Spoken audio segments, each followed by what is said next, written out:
You're listening to GotTechED the Podcast with your hosts, Eric Geis and Nick Johnson.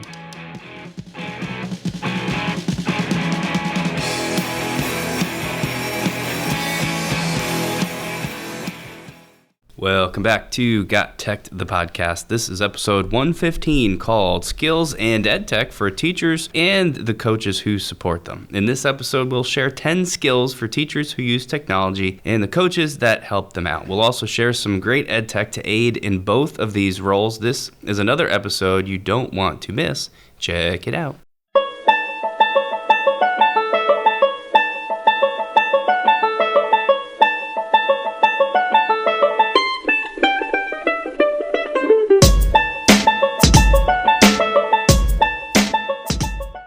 All right, so we are officially out of school, and it's good to finally be there. This is a summer vacation that I am really looking forward to. I feel like we've been going full blast for about 2.5 years now without much of a break. Nick, how was the end of your school year?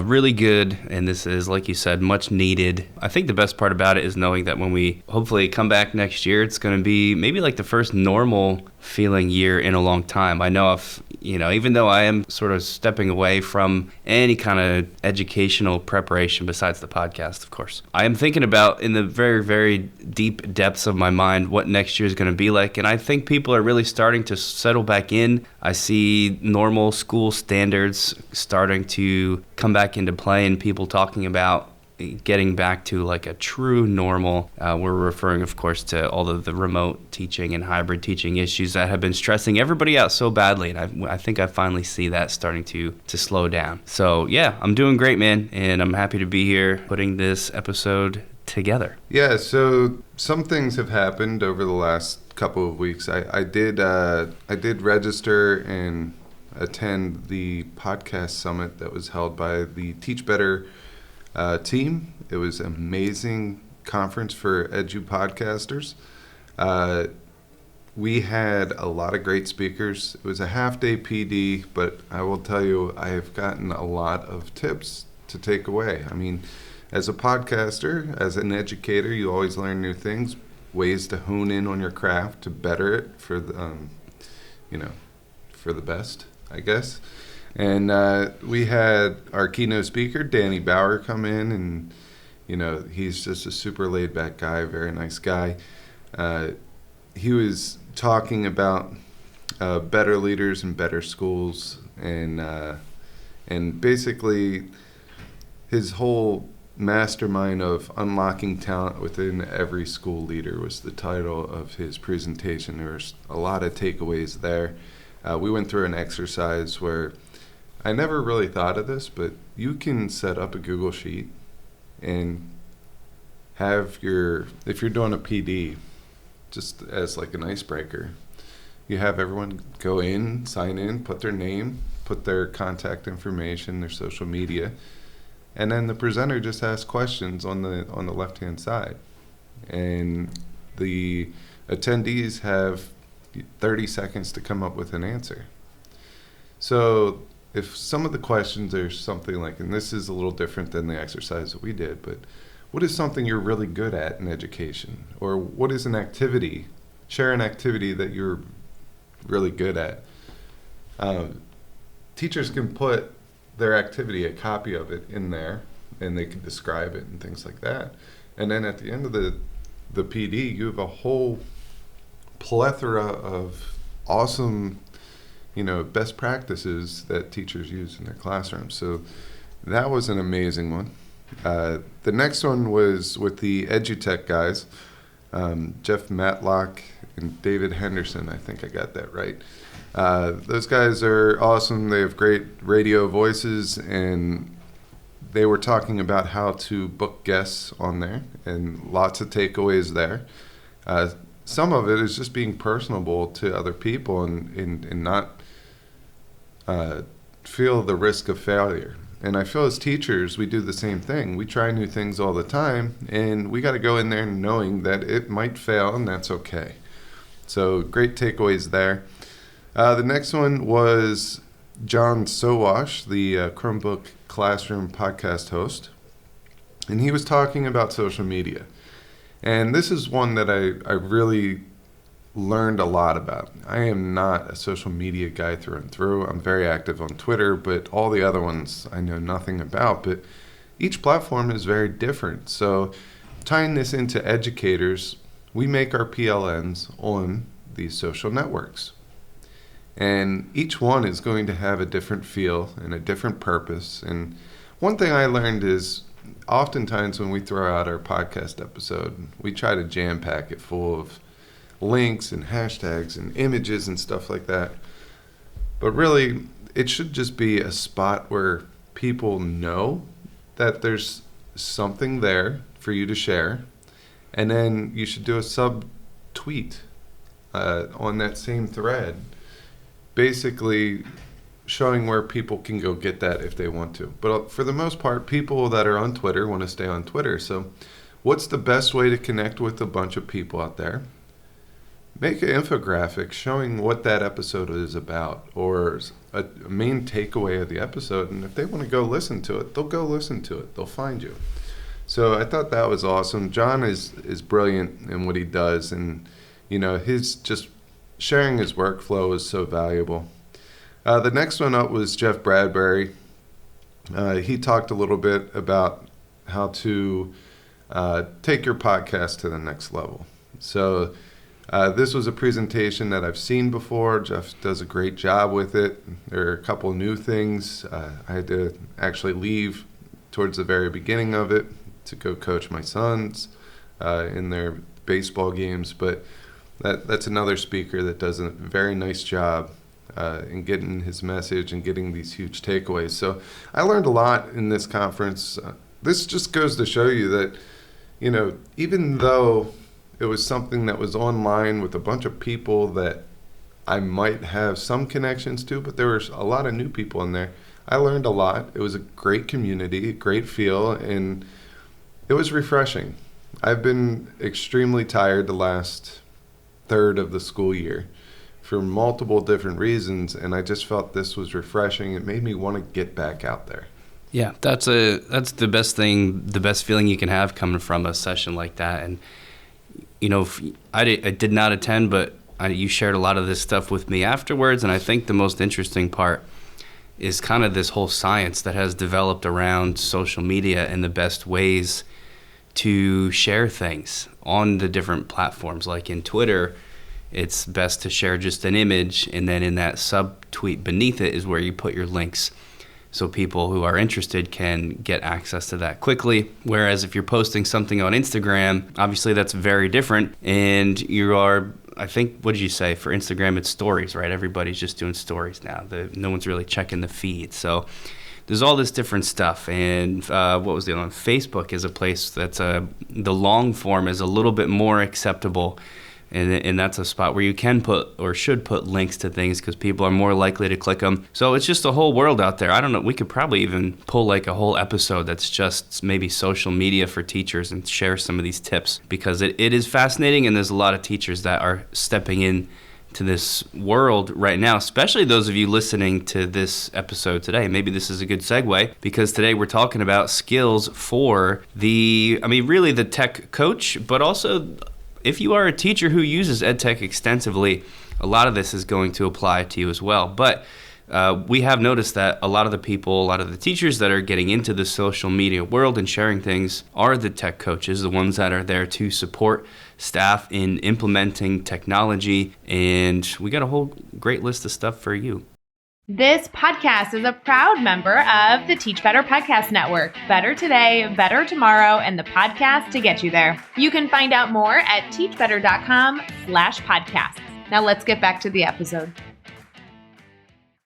Yeah, and just going with that, Nick and I both started in our district as a classroom teacher. And we stepped up and we became passionate and interested in educational technology and integrating it into the classroom. So this really is for that type of teacher too. Maybe you're a teacher in your classroom that loves to use Edtech, and other people in your department or other teachers within your school see you as an Edtech leader. This episode should resonate with you as well because these are the skills, these are the Edtech tools that Nick and I use on the daily when we work with teachers. That's right. And we called it, the list is 10 things long, but as usual, in each of those 10, there's, 5 to 10 different things. So you're going to get a ton of stuff here. I'll start it off with number 1, and these are all grouped as skills. Within those skills, we'll share some of our favorite EdTech tools or websites as we go. But number 1, of course, is having knowledge in the field. So if you are a tech coach, obviously you know this already. If you're trying to be one,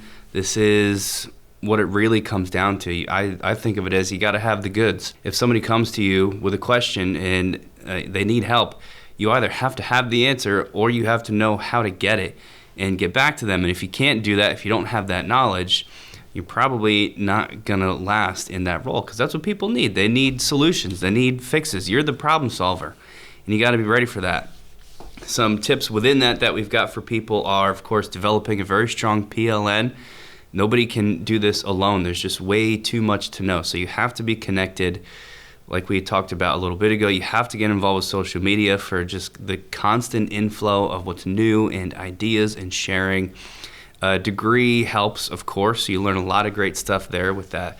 You can even get specific programs these days that are, master's degrees in educational technology. Even more specific than that to a tech coach's role, you can find programs for. Podcasts. If you're listening to us right now, you already know that, but we figured mention it anyway. You got to have some go-to EdTech podcasts, because these are the people out there like us scouring the internet and raking up everything that we find that's worth sharing. That's a great way to stay up to date and save yourself some time. One of the biggest things I've found recently that I've always ignored is subscribing to email newsletters. The best one is the Google Updates newsletter, where Google Workspace for Education sends out a newsletter every time. I think it's every couple days they send what's new. So when I see an update that Google has implemented that's really cool, it might be useful, I can send that out, share it with staff, and that's really great information that normal people aren't getting, but I'm getting, and I can disseminate that to them. And then the last thing is, of course, all those certifications you can get, your Google certified teacher, and, even most specific EdTech tools they have different names for them. They're not certifications, but, sometimes they call them ambassadors, like Moat, right? You're a Moat ambassador. Is that the term they use? Yeah, a lot of them are ambassadors, certified. There's tons of different jargon for it. Yeah, but you gotta do those things so you can show people what you know and actually be able to deliver when someone comes to you looking for help. So that's what we put together for knowledge in the field. Very, very, very important. Yeah, so the knowledge in the field is basically building up your credibility, and Nick did a great job explaining some of the ways. The next thing, you have to have some type of a framework, all right, that you believe in or that helps keep you organized. All right, the first two, I'm just going to mention the first two. We're not going to get into the nitty-gritty of any of these. I'm going to mention the first two, and then I'll get in the one that I kind of like the most. All right, the first one that you often hear of is TPACK. Well, I'll do both of them. TPACK and SAMR. So TPACK stands for Technological, Pedagogical, and Content Knowledge. SAMR stands for Substitution, Augmentation, Modification, and Redefinition. All right. Out of these two, SAMR is the easier one to understand. I feel like SAMR is the go-to for a lot of people, just because the simplicity of it. Understanding that substitution is taking something and substituting it for another thing. For example, we used to handwrite everything. Well, handwriting, the pencil is a tool. Instead, we're going to use a copier this time, and we're going to copy all the notes and send it out to people. All right, so all we did is substitute one technology for another technology. All right, so SAMR and TPACK often get compared, but their scope is different. It's very different. So those are two that you could study. I would strongly suggest the technology integration matrix. You could go back to one of our earlier episodes. We talked about the technology integration matrix. All right, so it's just a matrix. Across the top, there are 5 different, what we have is 5 different ways to learn with technology. And as you start from the left, it's more teacher-centered. As you go to the right, it's more student-centered. And on the left-hand side of it is 5 different learning environments. Okay, so when you look at this, you have 25 boxes. So I have, in the show notes, I linked the technology integration matrix. I linked resources to SAMR and TPACK. But I like the technology integration matrix because it's the only one that takes in the learning environment with how it's being implemented into the classroom. Plus, the resources for the technology integration matrix, as I said, are linked in the show notes. It's an interactive 25 boxes, so 5 learning times 5 ways to implement technology into the classroom. And in there, it gives you, if you click on any box within that matrix, it gives you the definition of what that room looks like, what the roles are, the teacher, the student, the classroom, the technology, all that. And then it gives you example lessons for that learning condition there. So technology integration matrix, they give you as many resources as you want. There's infographics, everything to help you understand it, help you kind of push it out to your teachers. But it really challenges you to work on the right side of the matrix, which means students are taking, or they have autonomy in the technology use and how to learn in that learning environment.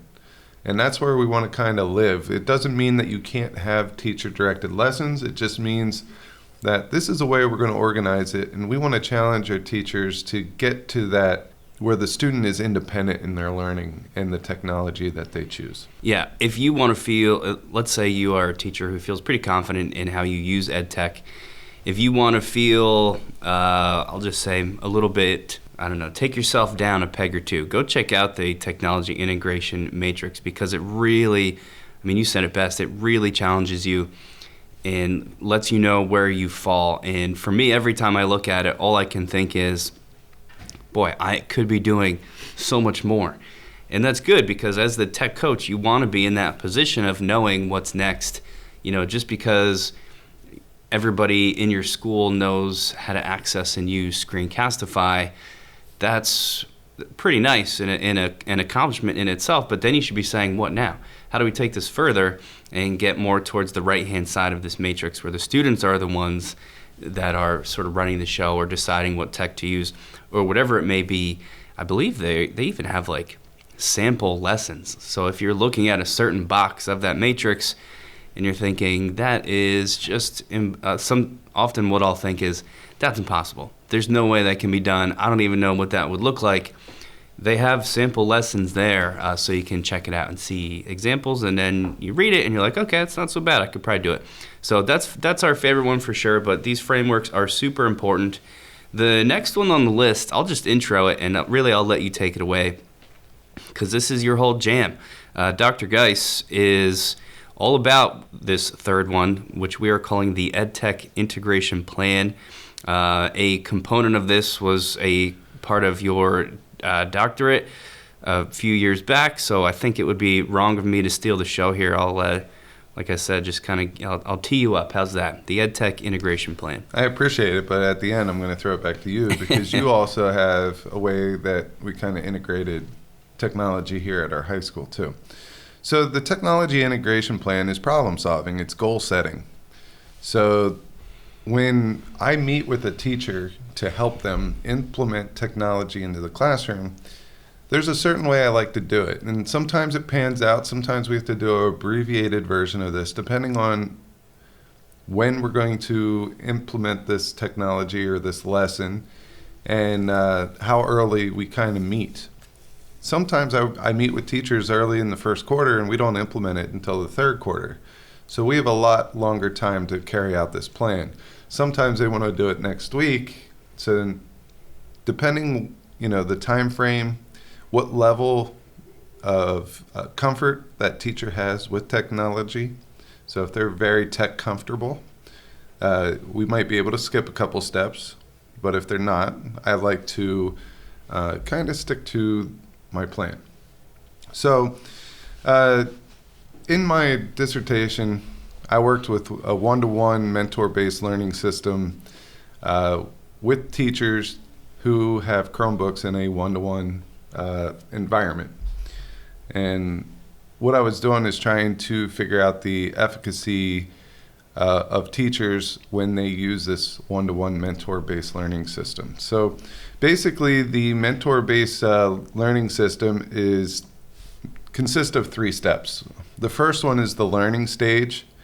This is where the tech coach and the teacher meet and they learn about the situation. So what lesson does the teacher want to enhance with technology? And what is the content that they want to be portrayed in this lesson?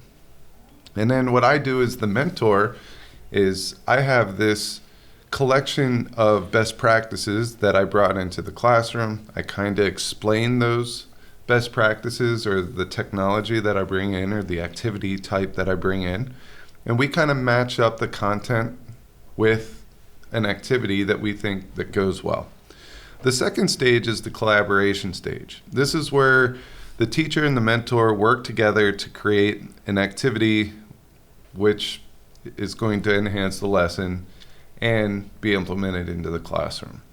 All right, this could take a lot of time. This could take not a lot of time. It could be the teacher presents the content to the tech coach, and then the tech coach implements that into the lesson. There's many different ways we could do this. And the last stage is implementation. This is where the teacher incorporates the enhanced activity into the lesson. The mentor is going to observe the lesson and collect data. And then the teacher and mentor meet and go over the observation. And this isn't something that we're evaluating the teacher. We're just providing feedback to the teacher. I guess that could be evaluation, but what I'm saying is it's a safe space because you are not a formal evaluator. This isn't something going in their file. This is where you're there in case they're struggling or if the lesson needs to go in a different direction, and you're there to support that process. So this whole 3-stage implementation program can be expedited, obviously. And there's several ways of doing this. So in the learning stage, that's a quick stage anyway, but in the collaboration stage, this is where it could be modified. Oftentimes, teachers, they feel like they're crunched for time. So the first time I work with them, I will just ask them to go over the content with me. I will take that content, I will put it into the lesson, and then I will report back to that teacher with the activity, and then we will make changes. I do that for the first time we work together because I want them to trust me. I want them to build a rapport with me.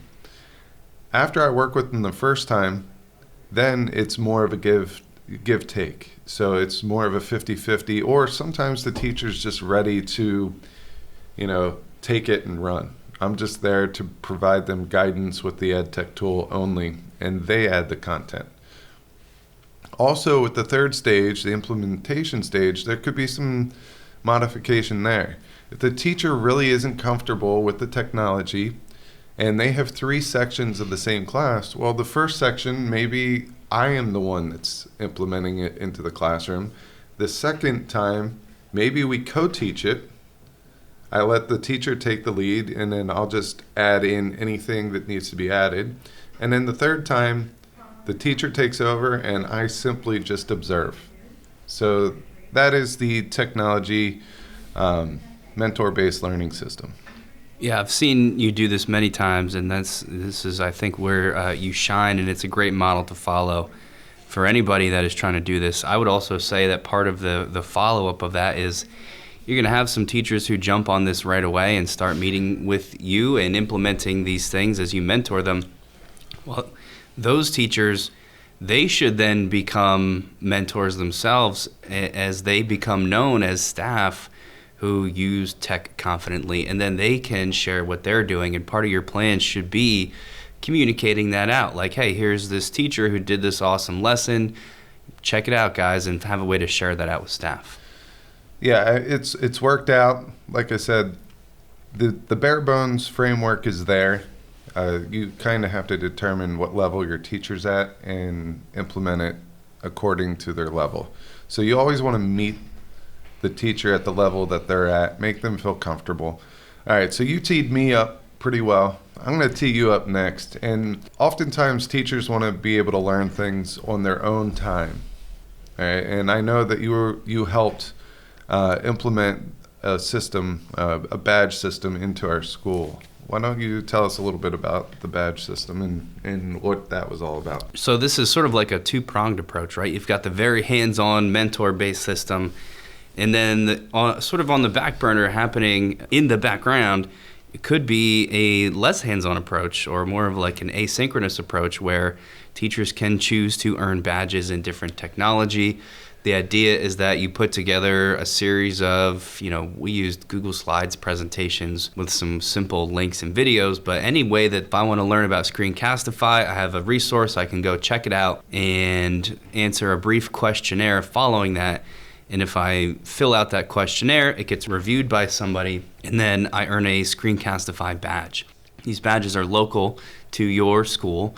They don't mean anything outside of your school. It's just sort of a way to train people, but giving them the freedom and the time to do it as they see fit on their own time.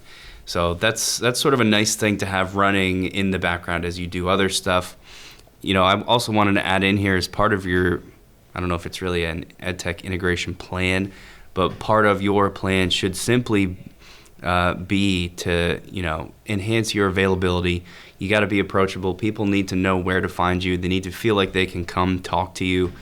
And, if they don't feel like that, you're going to have a tough time being effective because people need help and sometimes they just want to come complain about something that's not working. And even if you don't have a solution, you might have to be the person that they can voice that to. And that's all part of the job. So those are some great approaches there for getting that Edtech integrated into your school. And a big part of that, I guess, is this number 4, really a part of your mentor-based system, is that when people come to you, you need to have some possibilities ready for them. So our number 4 on the list is called Organization of Possibilities. This means if someone comes to you looking for help implementing an Edtech-themed lesson, you got to have something to offer them. And, some of our popular ones that we mention a lot are things like escape rooms. Very fun, can be very tech heavy and make, the tech allows it to be free. Really, that's the main thing. So you don't have to pay anyone, you can make it yourself. Formative assessments, annotating things digitally. And if you check out the show notes, we've got links to all this stuff here, all the EdTech that is going to make these possible. Like escape rooms can be done fully via Google, so Google Sites where students can use links to access resources, and you can embed slides and images, forms, of course, to substitute for your locks, Google Sheets. There's clever things you can do with Google Sheets where students can, type in certain phrases as codes and the cells are changing colors, password protecting things like PDFs. PDF Candy is a cool website that's going to allow you to do that. Within formative assessment, you guys know all the popular gaming tools, right? Like Quizzes, Quizlet, Gimkit. And by the way, I was playing around with Gimkit recently. They have some sweet games, like super fun. There's a fishing hole game where all the kids in the class log in, and they're just like walking around in this world. And you can choose to go to one spot of this area where you answer questions, and as you answer questions, I think you get money or something, but then if you have enough money, you go to the fishing hole and you fish for a little bit. It's just, I don't know. It's so cool. It was so fun.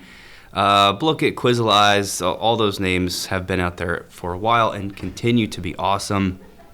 I'll cover one more of these and then kick it to you. Digital annotation. So, students having the ability to get on with a group and edit and share ideas.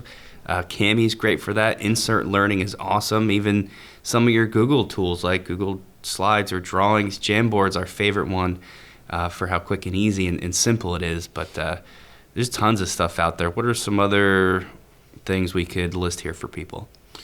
Yeah, well, before I go on with the list, this is a bunch of best practices that you have in your back pocket that you could share out with other teachers. So Other ones that I've recently done are QR code scavenger hunts. We just implemented a murder mystery party into one of our history classes. In one of my English classes, we did a pedagogical, which is a presentation where kids have 20 slides, 20 seconds per slide. There's no words on those slides, just pictures, and they have to tell a story. We make classroom games, whether it's a larger format, like Survivor or Amazing Race or something like that, or something like a Jeopardy game or something completely made up. I know, Nick, you do a great job with these almost like a minute to win it games in your classroom where they have to perform well with the content in order to earn a chance at trying to do something in a minute to earn points for their team. It's very collaborative, team-based, and it's pretty awesome. You've also implemented some stop motion into your class as well. These are just a couple of the activities that we put in our back pocket. There are several others. We also offer very simple options as well, such as just getting the most out of Google Forms or Google Slides or Google Sheets. For example, in Google Slides, we do our gallery walk, our digital gallery walk in Google Slides. That's one that the teachers really, really enjoy, especially during COVID times. They really enjoyed that one. So that is, just a little bit of how you can organize all the possibilities that your teachers can select from. And since you know the activity, they know the content. After they explain the content, you want to kind of pare it down. Just pick 3 of those that you think would work extremely well with the content. Don't overwhelm the person that you're talking with or working with by giving them all 20 ideas. All right, so let's get into our 5th one, which is curation. So curation kind of goes with the last one. The last one was the activities, but the curation of EdTech tools is your ability as an EdTech leader, EdTech coach, or teacher that uses tech to work with technology and know its function, what its best practice is. So as a school district, you might have a list of school-approved EdTech tools that either has a subscription or is free, and you should know those. You should know everything that your district pays for, and you should try to use them if you see value in it and if it's going to enhance the lesson. Our biggest thing is we want to only use technology if it's going to enhance the lesson. We don't want to force technology into a classroom where it doesn't need to be. And that's our big takeaway here. So make sure that you have a list of EdTech tools that you think are beneficial, that will enhance lessons, use cases and how you would use them, and be able to talk about each one, if need to somebody else to help them implement technology. And easy ways to kind of get your teachers on board is if you have some type of a single sign-on service for staff and students, so they only have to remember one username, one password, such as ClassLink and Clever. Those are both ones that our district uses, and it makes our jobs a lot easier. Yeah, you should get your staff involved in the process too. They should have a way to request things that they want to use. If there's a subscription service that they really need or want, and maybe there's a pay fee for that, everybody should know how to go about that process. Who do I email? Who do I ask? Where's the form? And depending on how strict your school is, which I'm guessing is pretty strict, that even goes just for simple approval. So that's part of curating too, is teachers need to know how to add things they need to that list, and you got to make it easy for them. All right, so I kind of want to butt in here. Yeah. And I know it's your turn to go, but earlier you you did 2 in a row, so I'm going to take 2 in a row because this next one is kind of one of my favorites, and that's scheduling. You need to make sure you could tell people when you're available. One of the best ways to do this is when we have Chrome and Google here. So what I use is Calendly, and it's hyperlinked in the show notes. And this allows me to set out my schedule, and it connects to my Google Calendar. So anytime I add an event, it will block out that time and it won't make it available for someone to book me in my calendar. I love Calendly for this. It is free, so go use it. All right. But the reason why I love scheduling so much is because often the flybys are the best way of doing it. A flyby is this. At the beginning of the school year, we have 4 letter days and we have a dropping schedule. You don't need to know what that is other than we have a lot of people in our hallways, a lot of different people at a lot of different times. So what I do is I go and I walk the halls and I write down who's stationed in the hallways during what period of the day. And then what I do is I try to work with people I've never worked with before. Once you work with them once, they'll come back. Oftentimes they come back. I'd say 90% of the teachers I work with come back and ask if we want to work together again. But what I do is I try to target the people I've never worked with before. And they're on hall duty. They can't get away from me. They can't go anywhere. So what I do is I, take a little chair. I have this little, it looks like a little hammock-looking chair. It's a quick stool that folds out. And I'll walk the hallways and I'll plop it right up next to anybody that's sitting there. And I'll be like, hey, I'll just start a conversation. Talk about something I know that we have in common, or make something up to get them engaged with me.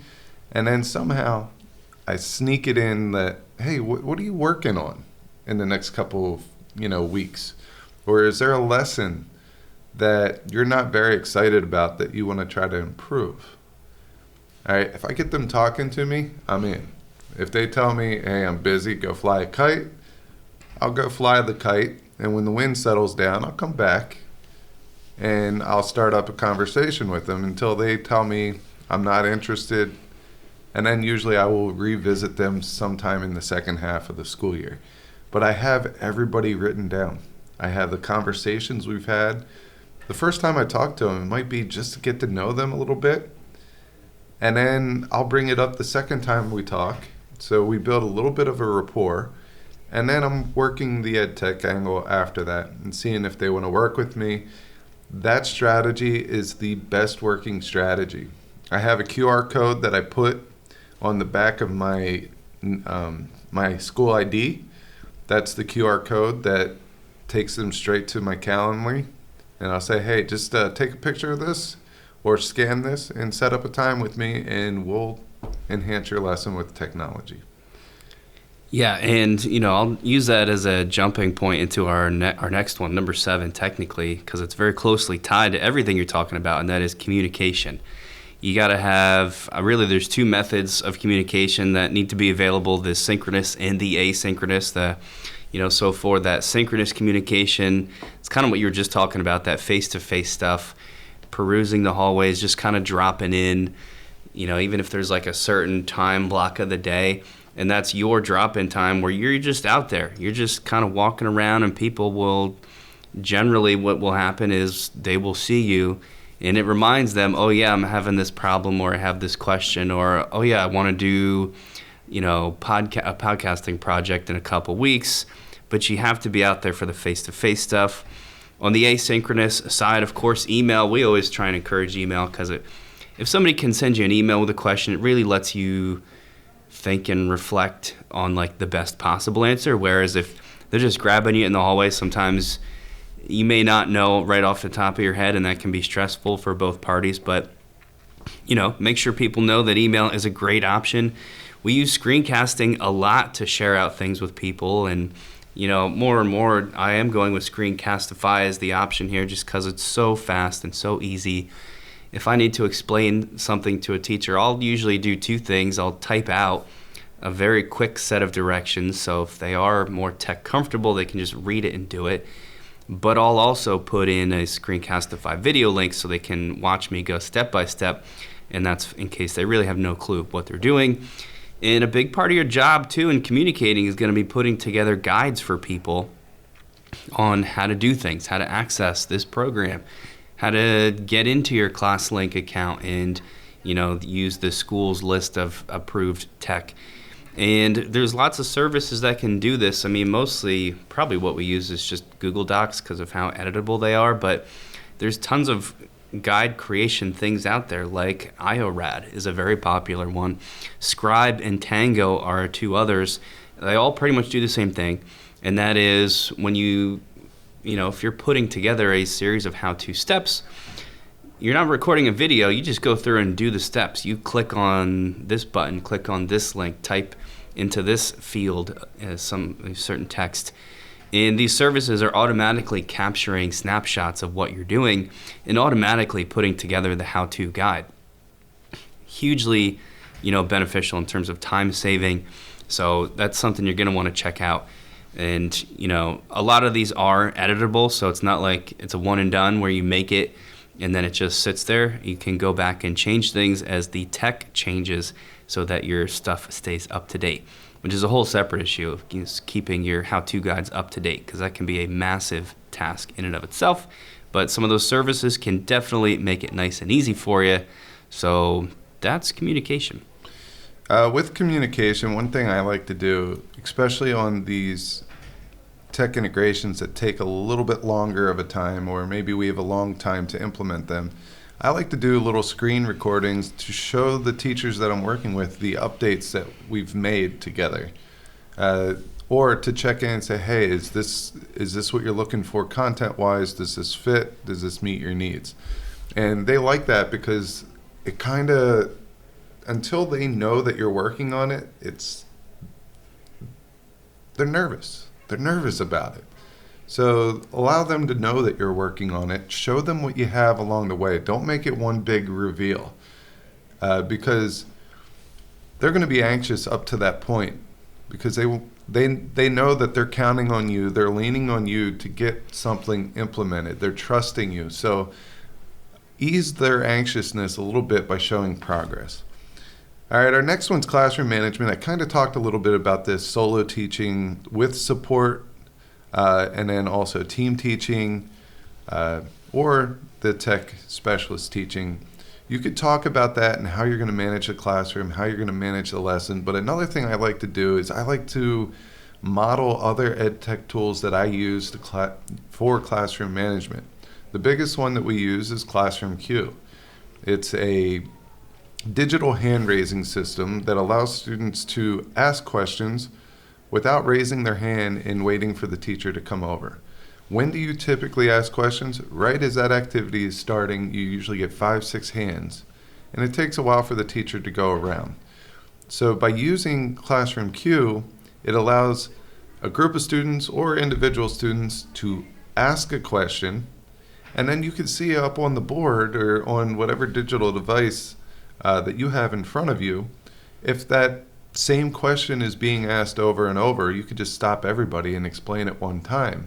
Or if you present the Classroom Q screen up on your, wherever you do your presentations and the whole class can see it, maybe other students can answer a question that another student has. So that's classroom management. Nick, I know the next one we are working to hone our craft on. Yeah, and we've mentioned it a lot already, but it's so important we thought it deserved its own heading here. That is making connections. This is part of many things we've mentioned, like building your PLN and so forth. But this means a lot of things. This means you got to get on social media, because that's where stuff is being shared. Twitter's I think still the main place for educators. Instagram is, I believe, growing, especially if you're in the elementary world. It seems to be a little bigger. You need to know what the common hashtags are for teachers, and that it's a very fluid list. It's always changing. I put a link in the show notes to a recent blog that talks about, at least as of when we're recording this in 2022, the most common and best teaching hashtags to follow, so you can check that out. But that really helps, even just for your own posts, to have those hashtags so people find you and reach out to you. It's a great way to start relationships. And as always, the best thing is to be active in your local EdTech professional development circuit. You got to know what's out there. You'll start to see the same faces. You'll meet teachers in neighboring districts who are doing what you do, and that has always been, for us, the most valuable stuff.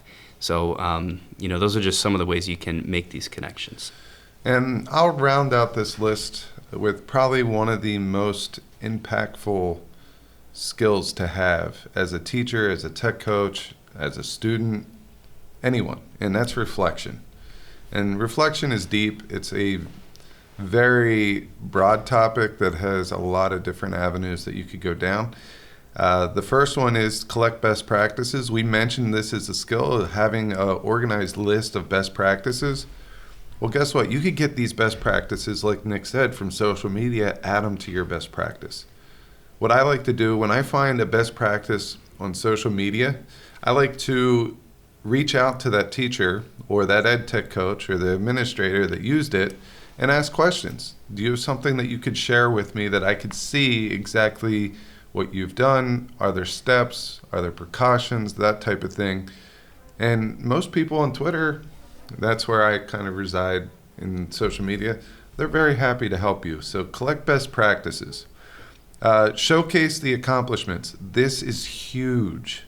It's not about you, the person supporting the teacher. It's all about the teacher you supported. At the next faculty meeting, share a couple pictures with the administrator, ask them to put it up there. Take pictures while you're in the classroom with that teacher, showing them implementing technology, showing that activity, showcasing that teacher. And guess what?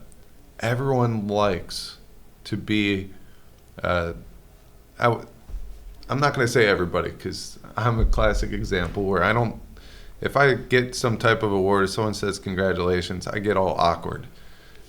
It's just how I am. Nick's the same way when he got Teacher of the Year. Even right now, me saying that, he's kind of telling me to be quiet. You can't see it, but I can.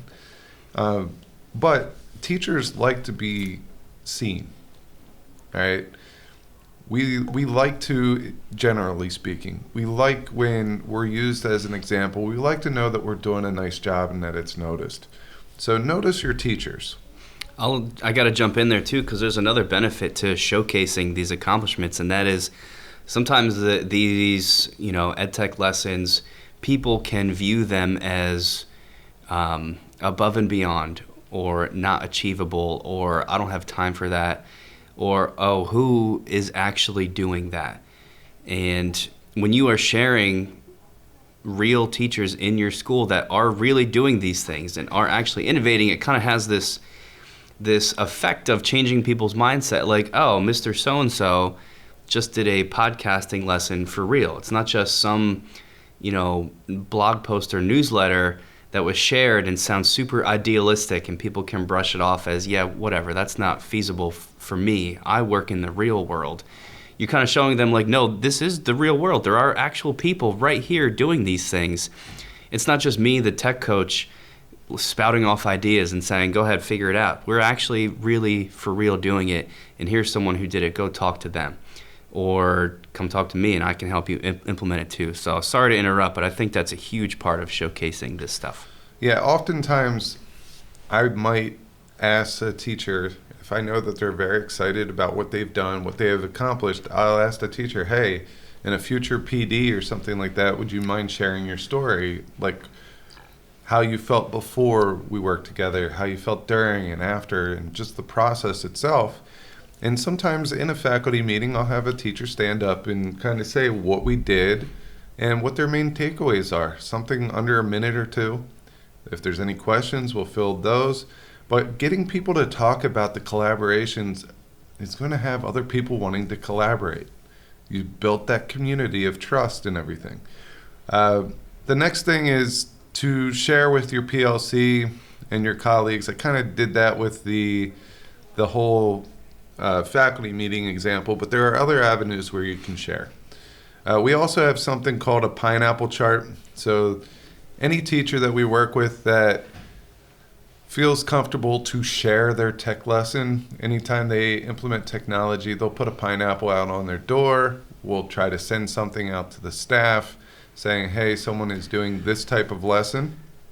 And then if someone wants to come by, sneak in the back of the classroom and kind of observe as they're implementing tech, that's great.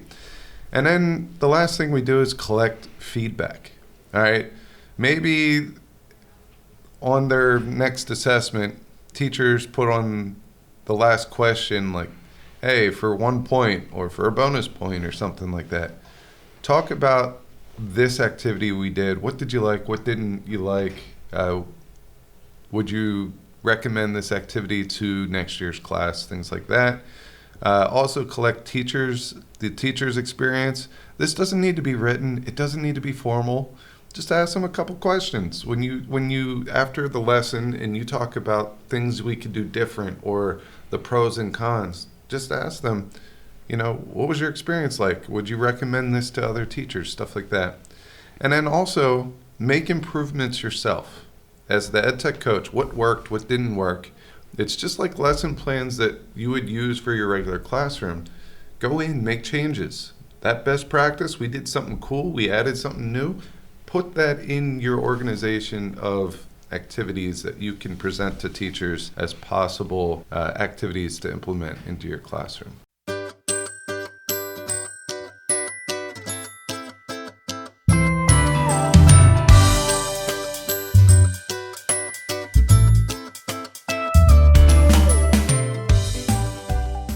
So there you go, tech coaches. That's how you are going to be great at your jobs. Just do all 10 of those things, which I know we made sound kind of easy here today, just listing them out, but trust us, there's a ton here.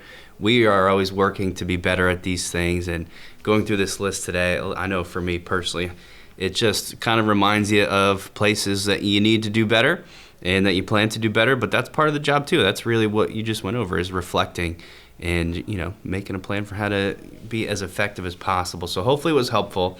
I'll close this episode out because we're just about out of time by saying our usual comments of subscribe, please, on Apple would be best. You can find us everywhere you get podcasts, Spotify, Google, Stitcher.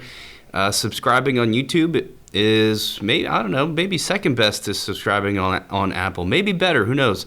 But do both of those for us. On Twitter, you can find us at NickGotTech, at GeistGotTech, at WeGotTech, and Facebook at WeGotTech as well. If you really like the show, you can do a Apple podcast review.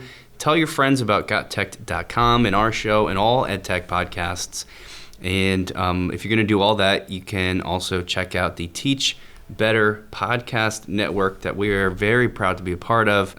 You'll find our show there, as well as many other awesome educational podcasts.